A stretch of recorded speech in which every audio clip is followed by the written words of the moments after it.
যদি আপনার জীবনে কখনো কোনো মানুষ আপনাকে কষ্ট দেয়, আপনাকে আঘাত করে, তবে আপনি কি করবেন? এই আঘাতকে, এই কষ্টকে দূর করার জন্য আপনি ইসলামের দেওয়া কোন আমলগুলো করবেন? এটা আমি আজকে বলছি এই জন্য, কারণ আমি দেখেছি অনেক মানুষকে কোনো মানুষ আঘাত করেছে, কষ্ট দিয়েছে কথার মাধ্যমে, আচরণের মাধ্যমে, কোনো একটা বিহেভিয়ারের মাধ্যমে।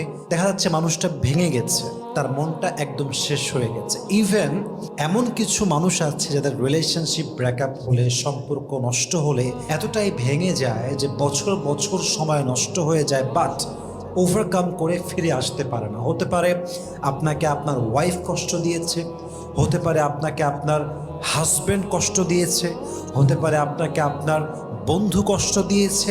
অর্থাৎ আপনার জীবনের সবচেয়ে ভালোবাসার মানুষ, কাছের মানুষ, আপন মানুষ আপনাকে কষ্ট দিয়েছে, আঘাত করেছে, কিংবা সমাজের মানুষ আপনাকে কষ্ট দিয়েছে।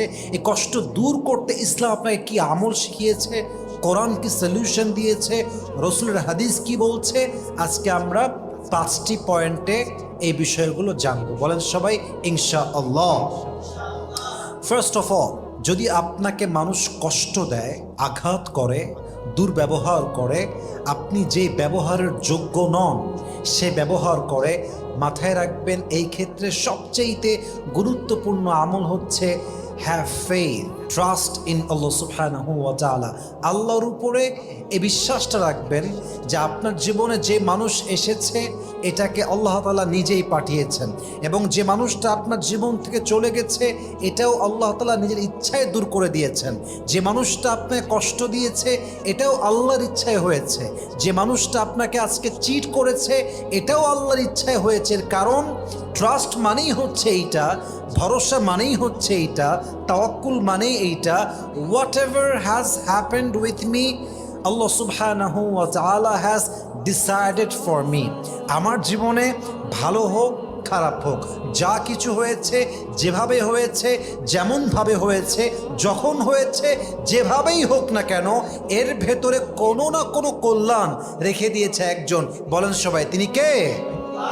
যে আপনার যোগ্য হবে সে আপনার মন ভাঙবে না, যে আপনার যোগ্য হবে সে আপনার বিশ্বাস নিয়ে খেলবে না, যে আপনার যোগ্য হবে সে আপনার মনটাকে ভেঙে চুরে চূর্ণ বিচূর্ণ করবে না।